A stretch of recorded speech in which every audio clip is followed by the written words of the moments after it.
Hey. All right, I guess I'll start. Are you live? Yeah, we're live. That's what I'm doing. Okay. Sign in so you can vote in elections. Not kidding. We actually will check. Mind you, there's only usually like 4 people that show up for elections. So. We'll see. Don't jinx it.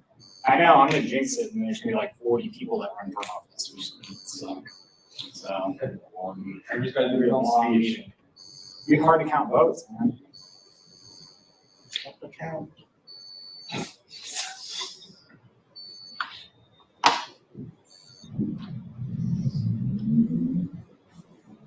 Everybody scan it. Come on.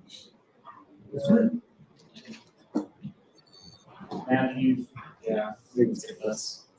All right, so 2 sets going out. So first, housekeeping item. So kind of a thing that's in our bylaws is our board has the right to expand basically on demand until the next election. So we voted to add a member, Christine, who's unfortunately not here today. She's long kind of been an unofficial member of our board. So we thought it was time to prove that, I guess, make that official. So I figured I would pass the information on. Let's see, CTS, there's a shit ton. Let's see, NSA Codebreaker starts next week. Imagine we're going to talk about that a little bit then, or now. It's all in chat. Next week. Next week, sweet. NFL fall season, we're no longer accepting requests for sponsorship, registration, etc. We have more than enough people. If you are still interested, though, you can do it.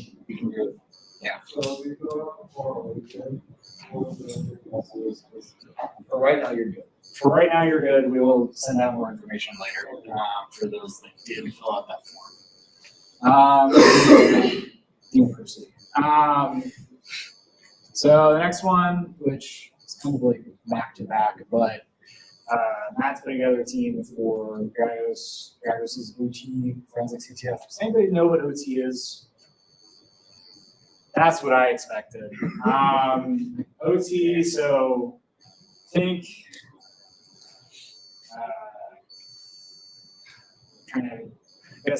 think like line-side manufacturing equipment. So like the robotic arms, the industrial control systems to like control. So let's say you work in manufacturing vehicles, like all the stations that are line-side to build a car, or the robots that help build a car, or temperature control and all this other shit. There's a bunch of stuff that falls in for it, but it's a little bit different than most CTFs that we do. So if you're interested in doing that, talk to Matt. Also, MakeUC is on November 4th. We run that. So if you're interested in helping to write problems, Chad's always looking for more volunteers.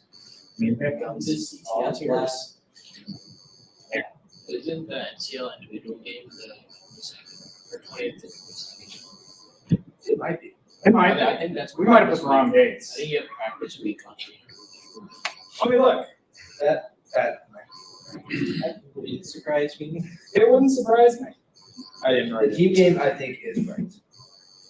That's 2022. So it had like a 45-minute. 0. Yeah, it's October 20th to the 22nd. My bad. We'll fix that. Wow. And I'm just gonna look at these again. But it is the 20th to the 22nd. My bad. It's actually a disinformation campaign to make sure people who do not sign up for the team don't. Yeah, there we go. There we go. Chat's got it. Okay, one other item that's not on here.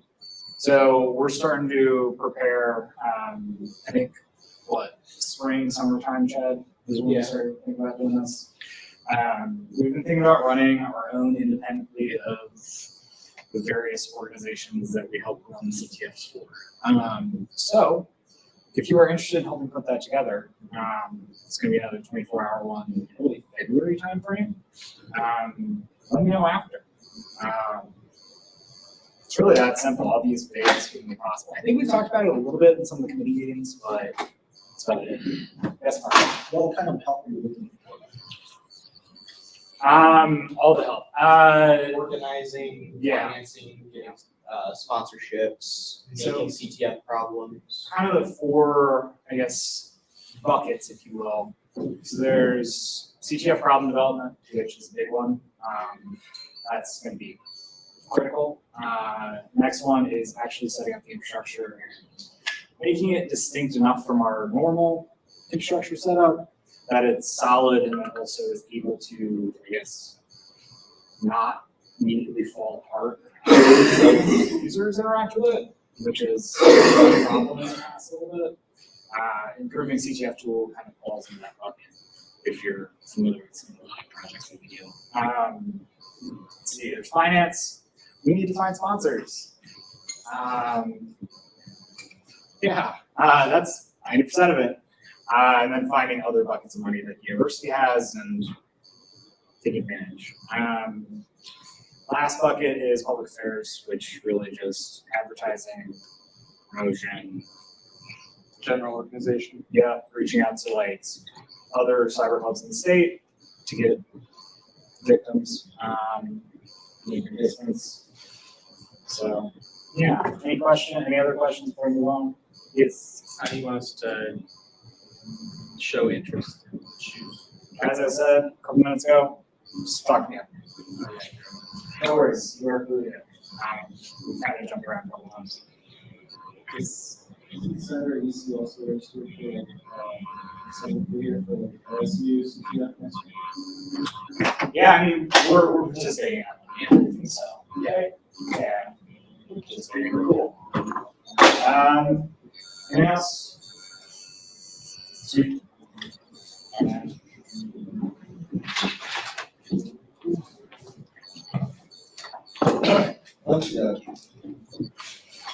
So, a bunch of different things going on so you guys normal. So the U.S. Department of Defense published their 2023 cyber strategy.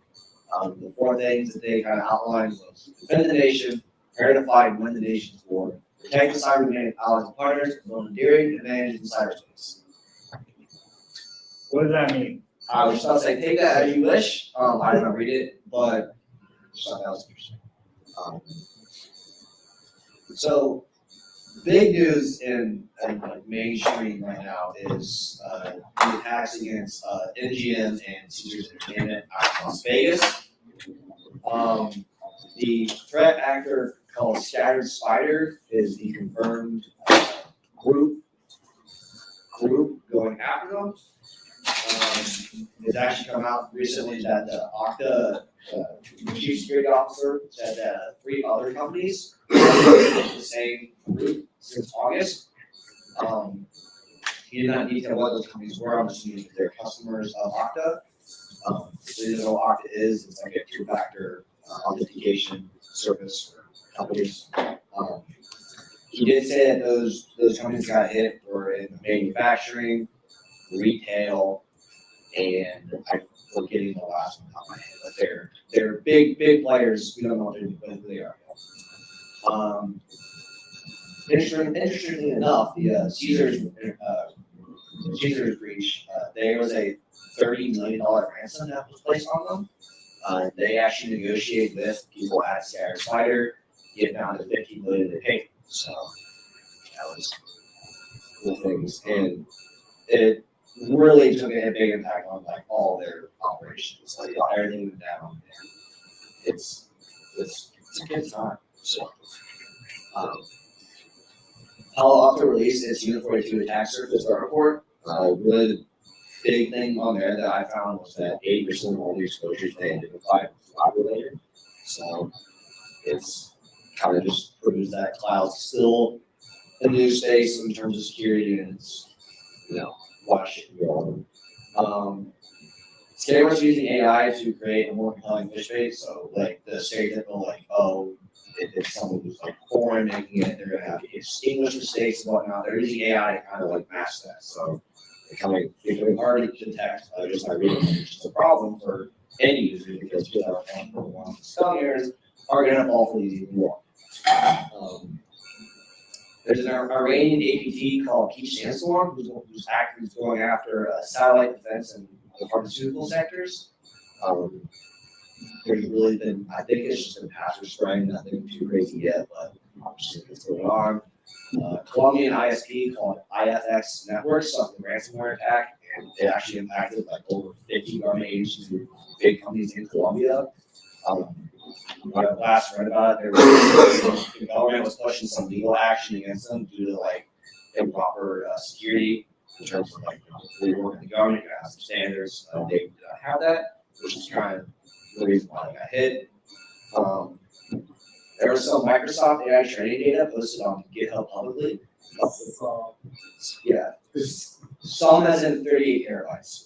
There's a lot, and it was a bunch of different things. They fixed it, but if you got it, you got it. About half hour ago, Sharon learned you can bypass Google to a fake another person's phone number. So, it's like, in the email, it's like, oh, text their phone number. There's a little button that we noticed that says, confirm with the actual phone number, something like that. And we knew the person's phone number, go in the account, full phone number, and we got into the account, just like that. So. Please don't use that to get into accounts that you do not have permission to get into. Yes. It's very illegal. It's probably been around for a while, but we kind of just noticed it, like, wonder if that works, it's gonna work. Yeah. And even there's been recent talks between Russia and North Korea. I think one previous leader went to Russia and talked about some things. And it's, kind of expected and figured they're gonna start working together within the cyberspace as well, so. Yay. Yes, probably, but like it's still like the unaffiliated groups, right? So now they're kind of like, affiliated. It's getting great. Yeah. If you weren't here last week, we did an introduction to GTS, kind of like a deep dive into all they were doing. So far, does anybody else have any news they heard from last week they don't talk about? It's not an animal. And more Caesar's fun. Okay. So, if anybody's unfamiliar, they did figure out how, like, the initial access vector, and it's kind of out there now. Basically, these guys called into Caesar's help desk. After they went on LinkedIn, asked Caesar they wanted to show their Caesar's phone number. And then called in, we're like, hey, can you reset my password? So they asked like the identity verification questions of like, who's your brother and shit like that. And they're like, I don't know.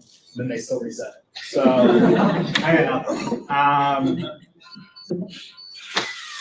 That tells you all you need to know about Status finder, they go by a bunch of different names, so they go like, they're called scattered swine, they're called octopus, they're called 3944. Microsoft's got a name for them. They are definitely a big player out there. They have a bunch of things. The other thing for them is like so they do have the call recordings for these people when they call Caesars. I'm like 90% sure it's like people our age. Yeah, they're like literally what the theme is they're like 19-year-olds that I think are foreign, but they speak English fairly well. Some are foreign, some are domestic. Yeah, so they're an interesting group going on there now. So Community decided to ruin their entire game engine. I didn't know about what they're doing. They decided to do a bunch of shit like Or making developers pay a price to have their games installed on. 20% or 20. It varies. 20 cents per download, and it's retroactive. Wow. Okay. I don't know how it's Even if retroactive. I don't think the months are retroactive, it's just the download will start. It'll start. I thought I heard that that was retroactive. Apparently they're Revenue. revisiting it. It's like now when, Amazon tried to Rational, change and Twitch then every install guidelines, is. how to make money, and then everybody freaks the fuck out. And things like that, and then they changed it to 6 hours later. Same situation. Oh, yeah. Does anyone else get those like messy email emails? I got like a lot of Do we get anything about that? I got some. Just hit report, hit report fish. No one knows like about it, like who's the laws. I mean, they usually do it like right when the school year starts, because you get a bunch This is like a reoccurring thing. Yeah, it happens every year. It's always right at the beginning of the school year, right? It has to be like a phone number, they just ask like name and Yeah. So it's like. I just put on the attachment. Oh my god. Like, it's always, they always do like start the year, end the semester, because it's always when people are like, the antsy and it's, and you see so much orange and password results, right? Yeah, but also like, You see like requires you to change your password every X amount of days, so like it kind of fits into that too, so. Now, this one was thoroughly enjoyable because it asked for your current UC email and password, your previous university email and previous university password, and any future university emails you plan to go to with future passwords that you may or may not know.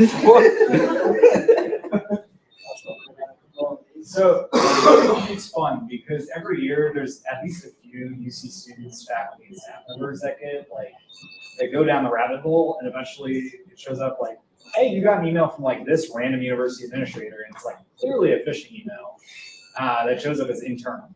Yeah, So it happens at least like 5 times a year. It's really entertaining because sometimes these people are like, I don't know, assistant dean for like university financial affairs or something like that, where it's like they control university money. It's like, you guys should have been trained better.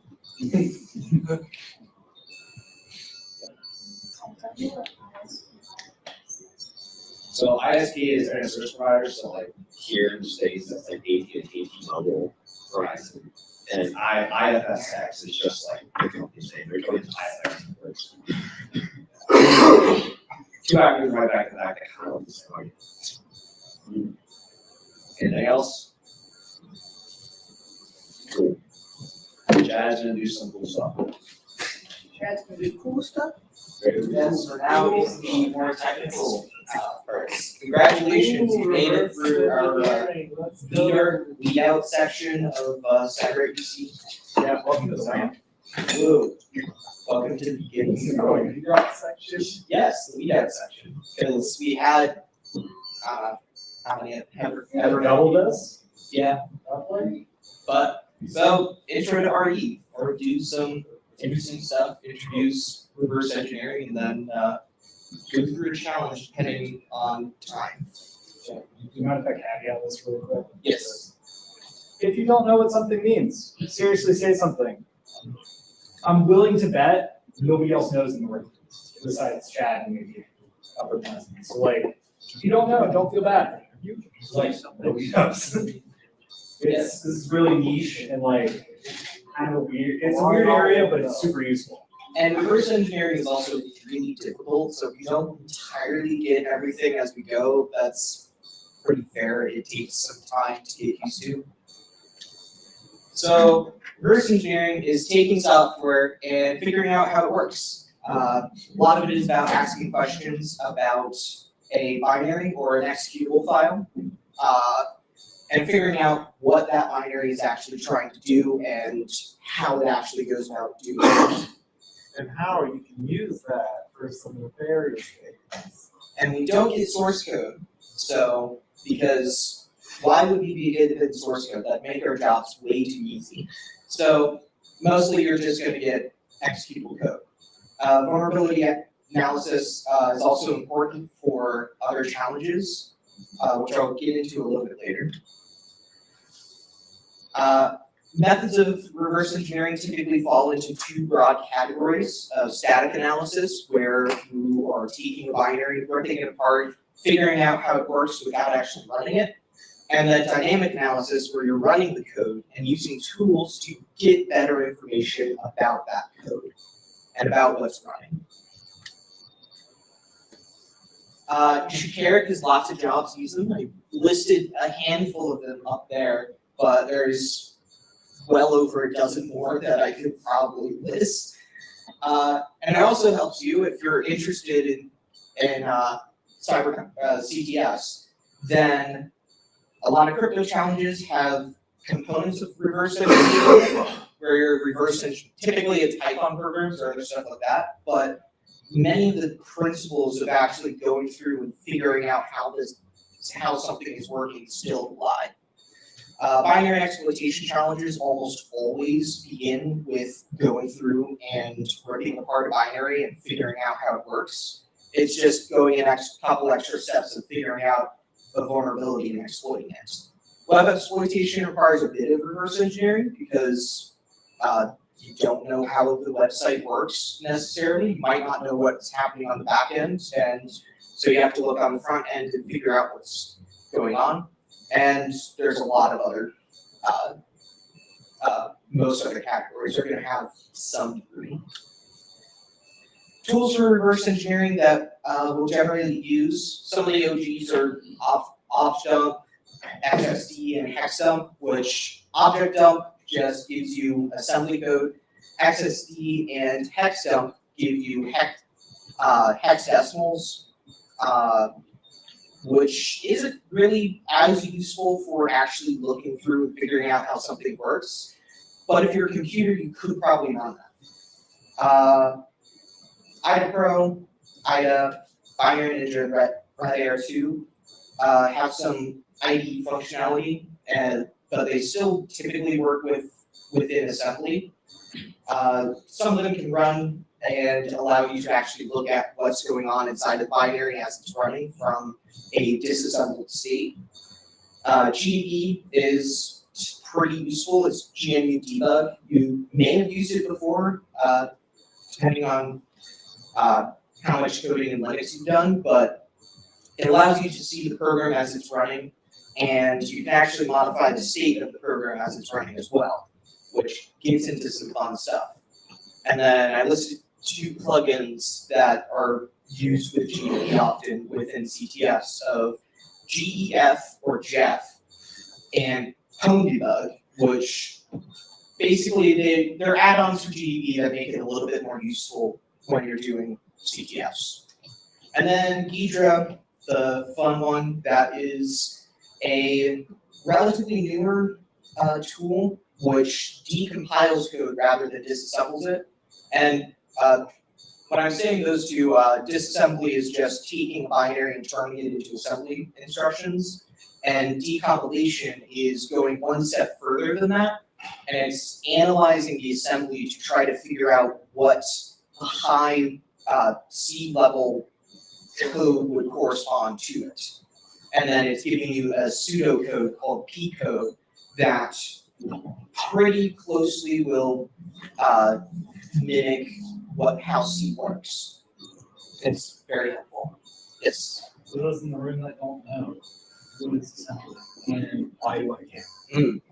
So you think of binary, and you're going to have it consisting of a lot of ones and zeros. And those ones and zeros are going to mean different things, and a lot of them are going to be commands. And so what a disassembler is it interprets those commands into something that is human readable, and it's close to a one-to-one representation in some cases of the machine code that's in the binary. And then, what was the other one? Question? Why do I care? You should care because P code is not perfect, and Ghidra does not perfectly decompile things. So knowing how assembly works, it can be helpful for you if you run into that as a challenge. Yes. So basically, like, you could go between assembly and machine code like interchangeably, because like one instruction means like a specific set of ones and zeros. Yeah, relatively interchangeably. You can actually very much go through and like manually do this assembly by looking at the hex code and then mapping that to the instruction and then what components of that instruction are. But luckily we have tools that allow us to do that automatically without having to spend a few hours doing it. So the program, do they have direct access to the assembly, or are they just like using the binary to infer the assembly? For the disassemblers? So they will have access to, essentially, the commands are made up of opcodes, and so those, you're gonna have different numbers that are referring to different commands. And so the disassembler has the rules for whatever architecture you're running on, so that it can look at a series of bytes and be able to tell which command is which and the information related to the command based on the bytes that it gets. Okay, so is assembly in binary format in the fact that it's ones and zeros? No, it's human readable. So So it's all basically, text. like you can think of assembly as like machine code but in English. So on here, you can kind of see of where you have move as an instruction, and then you have the register EAX, and then a number that's being moved to that register. So, I'm gonna borrow that analogy. It's bridge the gap. So think of like this as more like sounds of like, like, right, this is very low level, just like, I wanna make this sound, this sound, this sound, and then it comes together to do a thing. A higher level language like C is more like, oh, here are the actual words that I'm trying to say, right? So think of this as just like very small components that all do a very big thing. It's just in a way that's, it's hard to read if you're used to like normal, programming, mainly because Ruby does things at the assembly level unless you are a ridiculous person or doing something very specific. So. Okay. It needs to be optimized. No. Actually, false, because most compilers are very good at optimization these days. So normally you don't need to write assembly unless you're really good at it. But wanted to put in a few common tropes that I've seen with reverse engineering CTF problems, because a lot of them follow sort of a common form. The first form is that the password blocked binary, where it's a binary that takes user input, and then it checks that input through some function to see whether or not you put in the correct text. And then once it does that, it will print out the flag. Sometimes the flags will be obfuscated, sometimes it won't, which means you can see the flag without even running the binary, which is fun. And typically when you're solving it, the main thing you're looking for is a way to either bypass that password check or figure out what the password is. And you will also be looking for string. The next thing is flag checker binary. This will actually take the flag as input, or rather it'll take input or user input, and then it'll check if that input is the flag.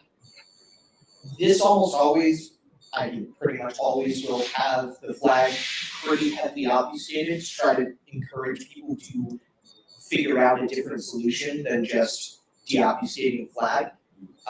Some ways to solve it involve using Python script and trying to go backwards. Others will be fuzzing, which is putting random input into the binary until you get something that works. And for other tools, one of them is Anger, but it's fairly difficult tool that I don't fully understand honestly. So, yeah. And On Anger Note, if you are interested in learning more about anger and you are fine with like not knowing what's happening, there's a video on YouTube that is on our YouTube of the guy that helped, one of the guys that built Anger. He came in 5 years ago. Sounds right. 4? yeah, Or that. This is Zardes. Zardes. I don't remember his actual name. It's like Yeah. Jan something, but if you're interested in what anger is, that'll tell you, and you probably won't understand about how. I didn't understand at least 3/4 of it, so probably should watch that video again now that I think about it. Anyway, so I wanted to go through a little bit of what I look for when I first approach a binary before I even open up a tool like Ghidra.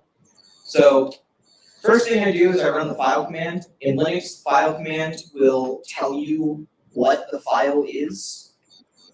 Yes, that's kind of in the name, but basically you're looking for information as to what kind of executable file is it. So in Linux, there are ELF files.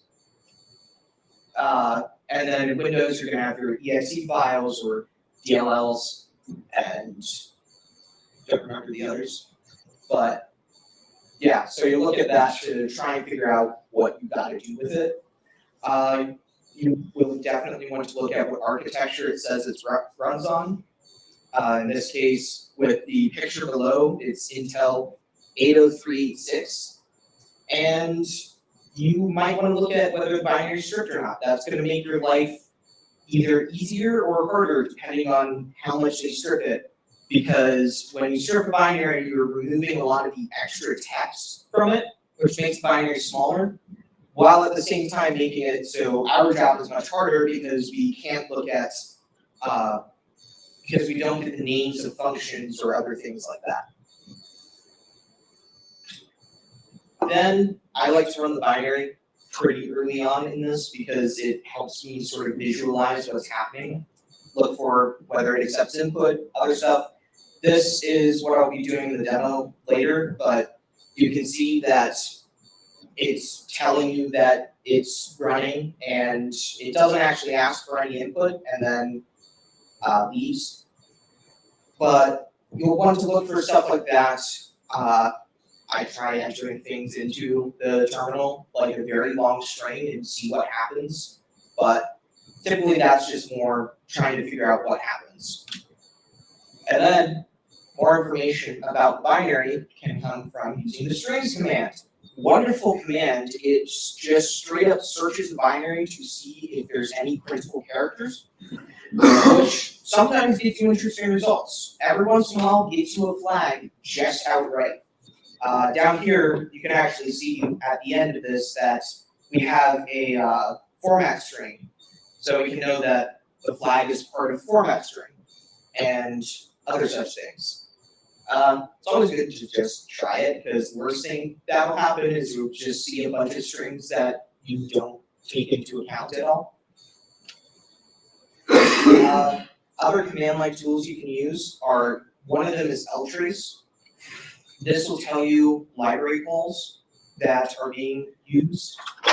So every or most executables are going to refer to an external library for some of their commands. And ltrace can tell you that. So you can see that there's some of the libc commands that are occurring, like time, srand, puts, lots of that. We also have an open command, so we know that the binary opens a file and then it returns after that. So I actually found out about that yesterday, I think, when I was looking into it. And then the other one, the one I knew about first was strace, which gives you syscalls, which are basically, think of them as just a bit lower level than a library call. They're calling directly to the operating system and to the lower level of the operating system. And so that can give you a bit more information about certain things sometimes. Sometimes it'll just give you massive chunk of text that you don't really know where to start. But you can get a lot of information without even opening up the binary.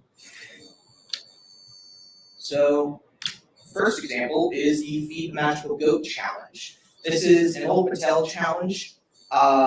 If you want to follow along or you want to try this later, if you look up Billy or Patel Billy Goat, you will find it on any search engine that I checked as about the first, I think the first search normally.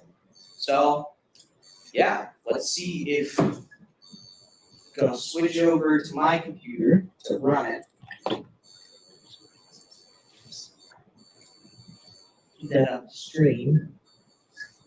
And I think do it there. Hopefully. That gives us this.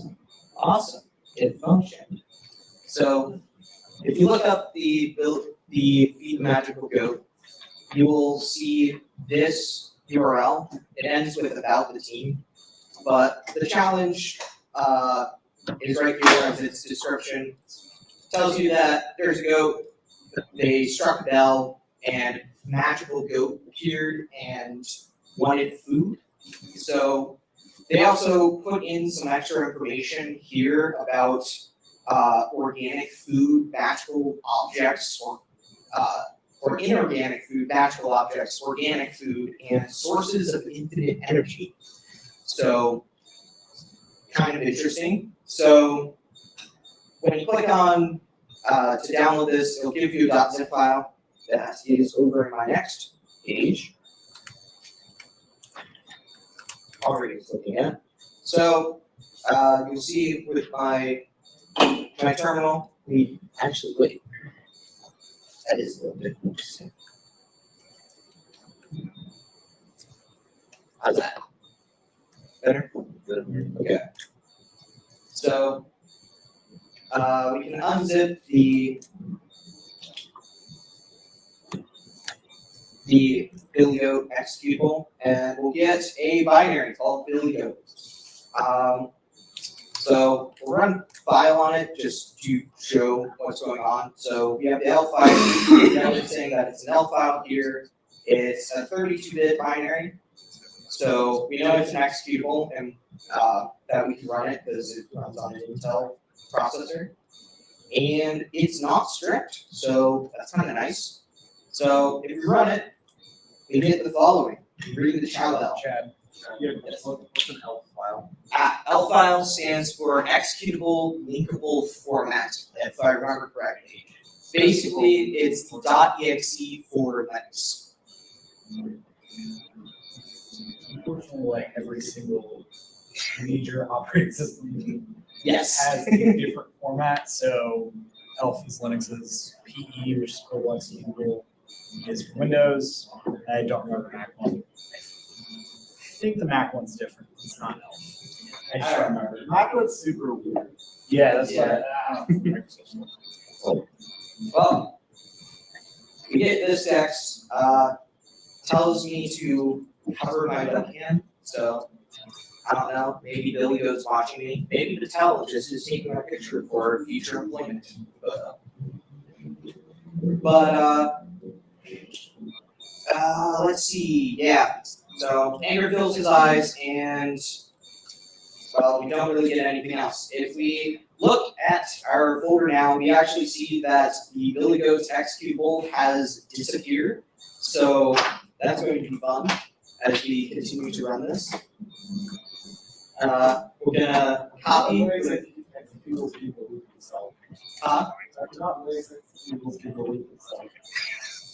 Well, yeah. So I'll use the cp command, which in Linux is copy. So we can copy that file to a new one, so it's easier in the future. So if I run the strings command, as I talked about earlier, it gives us all of the strings that are stored inside of this binary.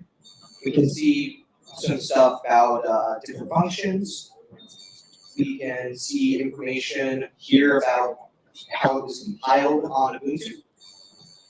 We can see the flag format string.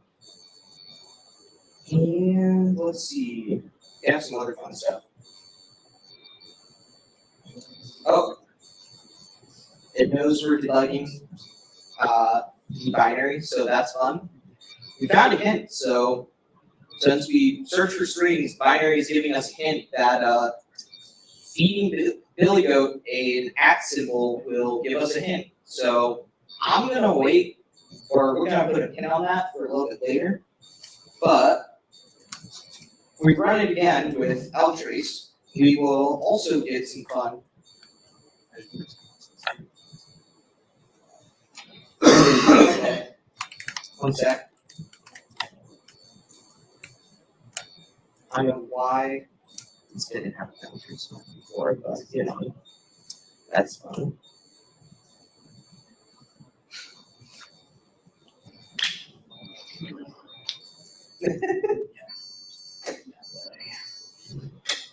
You know, it's only a demo if something is missing. Yeah. Cool. So now it's there. So we can run it, and what we see is we get to see all of the calls to libraries that are occurring. We see that we get our puts, this, the sleep, and we get an open file. So that's kind of fun. Open file here. We also actually see where the binary deletes itself with the unlink command. So, but this open file says that it opens chow.down. So I guess we can see what that is. So the touch command in Linux will create a file with nothing in it. And then to copy Billy Goat to Billy Goat. And then The touch command is supposed to simply just like touch a file in the sense that it will make the timestamp like reset to like the last access. But if the file doesn't exist, it's created. Interesting. So we see that we get some new stuff that occurs. We get open, and then we also get a read command. So we can actually see that it's reading something out of something, because this is the file descriptor that's being opened. So I'd assume that it's reading something from chow.down, since we didn't get anything. So it's not reading user input from standard input. And it got a empty string, and it wants at most 16 characters. That's kind of interesting. More than 16 characters.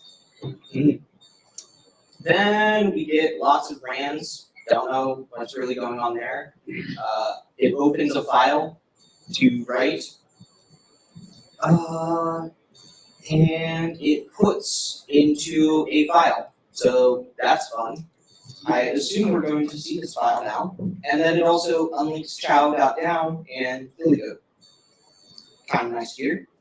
So we see that we actually have a new file, and it's just got random text in it. So that's nice.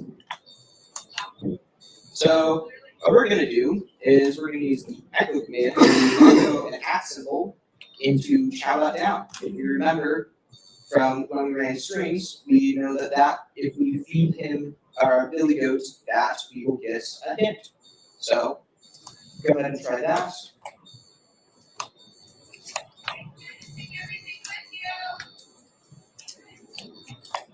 And when we run it, I really shouldn't have run ltrace with it, but oh well. We see that the new thing that we get is ancient goat master appears, who blesses us with a hint, and it says that goats have multiple stomachs.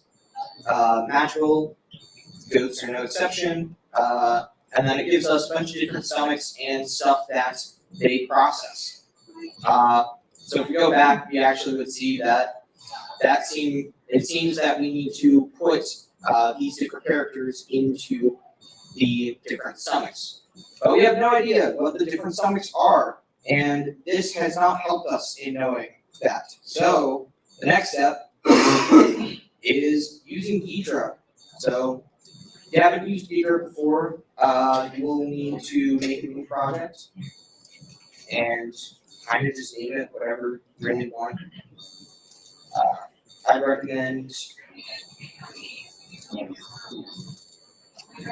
recommend making some new directory for it.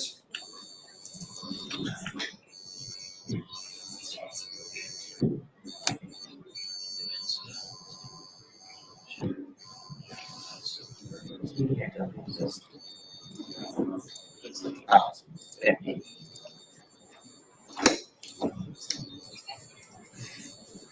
So we can choose a new folder as our directory and name it Bilio. So we'll get this, we go to file, import file, and we can go back over here actually to get our Bilio executable back. But we can then import Bilio into Ghidra. Ooh.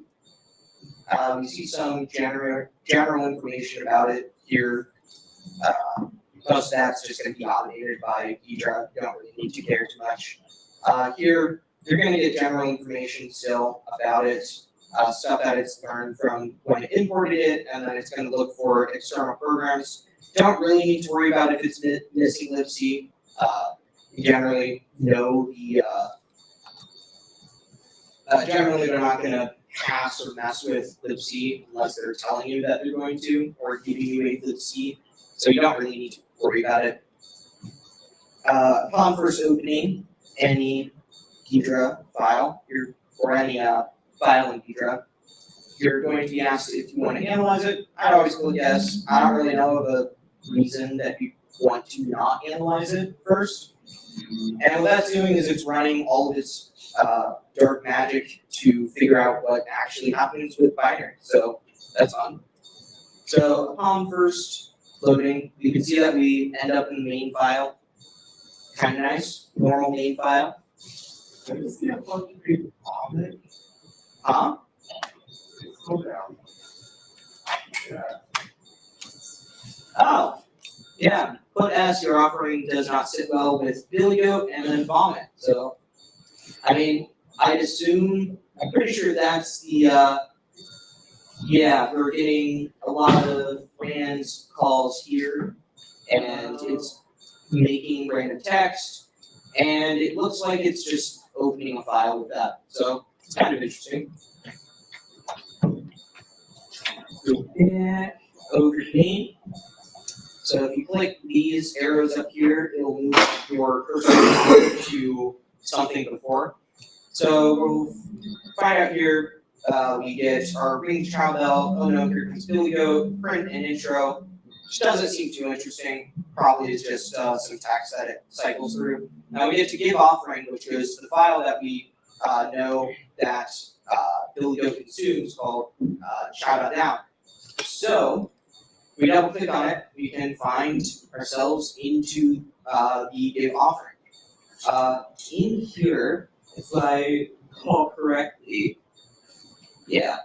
So what's happening inside here is if the file descriptor, or if the file doesn't exist, which will be the case when open returns -1, it just kind of leaves and doesn't do anything.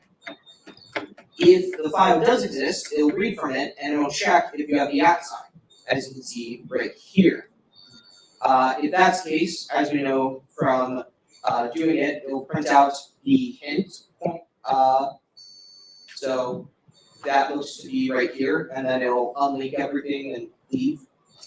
So that's kind of interesting. But then, if it has less than 16 characters, it will then vomit and print outro and exit.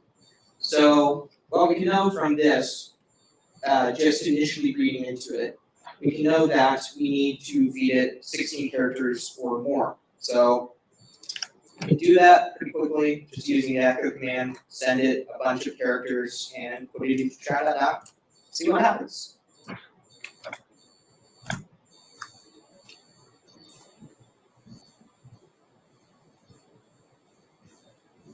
cat. He didn't like it either. So we know it's not quite. There's a bit more to it, unfortunately. We see after it gets through all of this, the buffer that was read, it reads 17 characters, which is this hex decimal number, and it returns buffer. So we know that if offering will return that string, so kind of helpful. So we know that this is, we can press L and rename the character, or the variable inside of Hydra. So we can say that it's the offering, and we can use Control L to change its type to a character pointer, which then messes with other stuff because other stuff, but that's fine.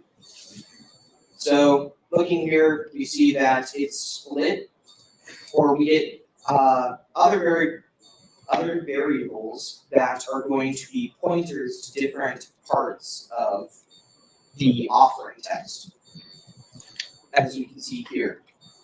And then, if we remember from the hint how we got all of the different stomach names, we see that each part of the string read from chow.down gets filled into here. So we can see that the fill functions are just a series of if statements. Here we can see that there's a comma, a semicolon, a period, and a U. So what we can do is we can actually use a text editor. It's not meant to be there.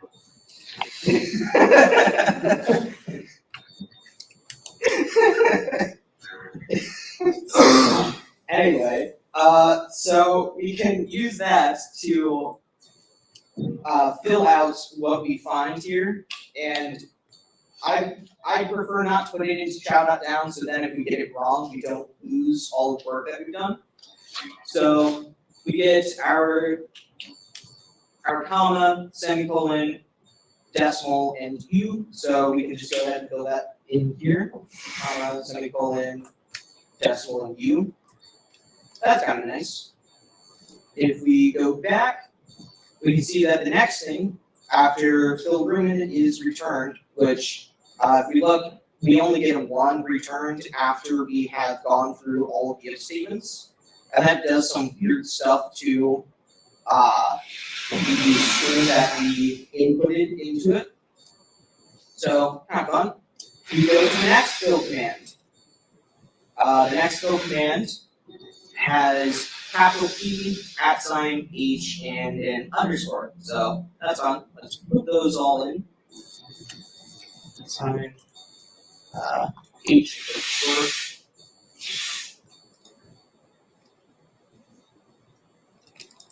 And then we go to the next one. Okay.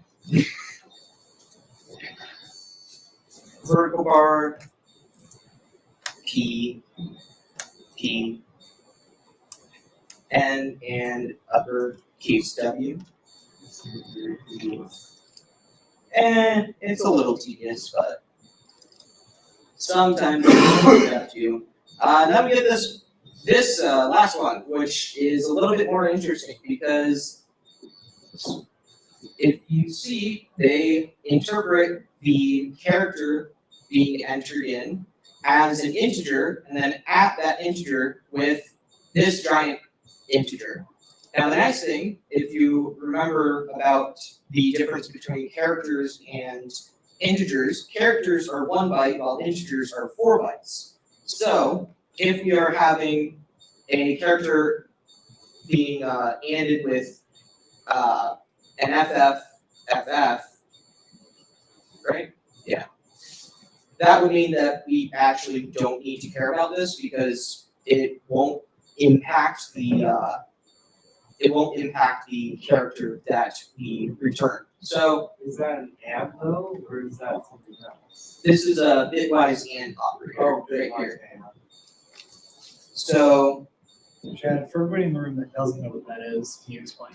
yes, so a bitwise AND works by if you think about how the and Boolean works, how you need a true and a true for it to return true. If it's a true and a false, it returns true. So the bitwise and takes whatever object you're giving it and basically interprets it in its binary form, where 1 is true and 0 is false. And then it will go through and, change that. So in this case, it doesn't do too much because the lower part of it is F, which inside of a byte means that it's filled with 1, 1, 1, 1, 1, 1, 1. So whatever we put in is accepted. And a nice thing with Ghidra is we can look over and hover over the hexadecimal 48 and see, and Ghidra will interpret it as a character because it's a valid principal character, so we can see that it's capital H. So we don't have to do any work there. So we see it's capital H, capital B, C, and R. So if we go back to main, we see that after that happens, it puts us into this state where it says that Billy Goat is pleased with us, and then it puts a flag with our format string. So we can do that. Is that supposed to be there? Hmm? Is that dollar sign supposed to be there? That's just his name. Oh, this Vim displays the end of the line as a dollar sign. But you can also string talk. Yeah. I've never seen that. It's custom Vim or Vim. Don't want to copy that. Want to copy like that. There we go. So we can do all of this into Billy Goat.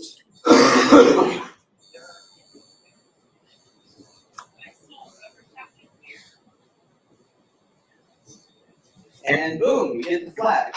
Now, I ran through that a little bit fast because we're on a slight time constraint. Normally that would take a bit longer to actually go through, but I highly encourage you to go and look through that on your own. And yeah, we need to end at 7, so that'll be the end of the meeting. Yeah, if you need to talk to any of us, don't wait here. We'll be outside in the hall. There's another club that comes in after us. I don't want to keep them waiting. What do you do with that flag? I just feel like that's such a good thing. For